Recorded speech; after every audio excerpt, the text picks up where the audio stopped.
am Amber WTI, and if you have unsightly cords that you need to cover or basically just direct them where they need to go, this little device is going to save you so much time and frustration.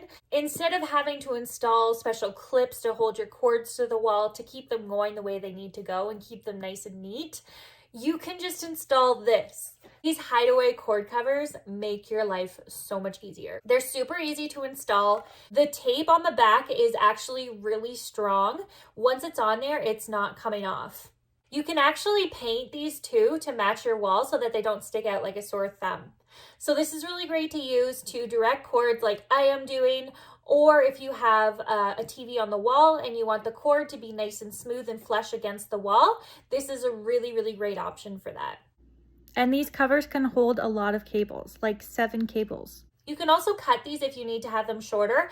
I love that they come in these small 9-inch sections because it makes it very easy for me to be able to maneuver around corners if I want to put them in the corner.